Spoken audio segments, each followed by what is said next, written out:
Hi, I'm Randy Ferguson. I grew up in Scottsdale, Arizona. My graduating class from high school was about 500 kids, two of which were Afro-American. My neighborhood, almost exclusively white. I've never gone hungry a day in my life. And until this year, I never even heard the term white privilege.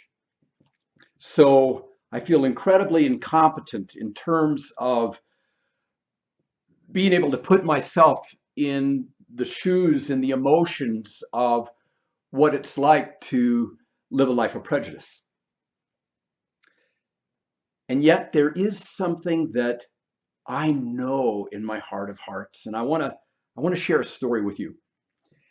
Years ago, I was facilitating a leadership training in Bangkok for a corporation. And after the training, I had the opportunity to be the tourist. And so I came across this temple that had a most remarkable history. Back in the 1950s, the Thai government was building a freeway to Bangkok. And in building this freeway, they had to physically relocate this ancient Buddhist temple, been there forever. So they brought in the heavy equipment, and at some point they were lifting this giant clay statue of Buddha. And it started to crack. So they gently set it down. That night, the head monk went out with a flashlight, shined it on that statue and on that crack. And to his amazement, something from inside the statue shined back. Well, curiosity got the better of the guy, took a chisel and a hammer, hammered on that thing, and knocked off the clay. And what was underneath was a 10.5 foot tall, 4.5 ton solid gold statue of Buddha. Whew. Biggest piece of gold on the planet. Well, of course, they researched this. They found that 300 years earlier, the Burmese army was coming south, attacking what was then called Siam. The Siamese monks knew this, so they covered up their precious gold statue with clay. And when the army came through, the good news was they didn't take the statue.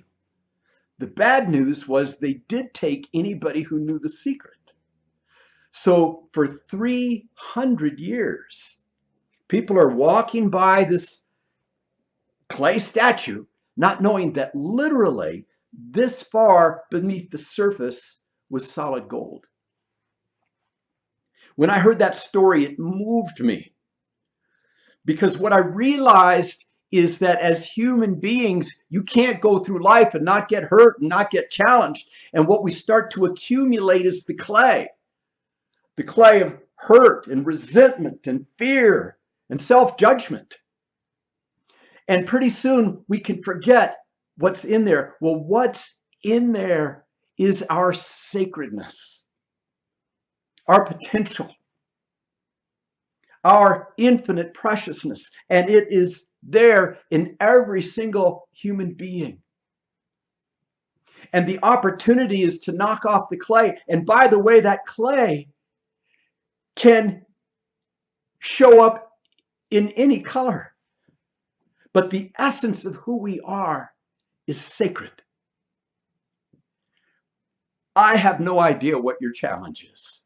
It could be in the realm of employment. It could be overcoming years of hurt, years of prejudice. It could be not knowing where the rent's coming from, or not knowing how to deal with this coronavirus with respect to our family. It shows up in so many different ways. But consider the possibility that the opportunity, and I don't know how, but that the opportunity is to knock away the clay, because you are not your challenges. Who you are is off the charts in its value.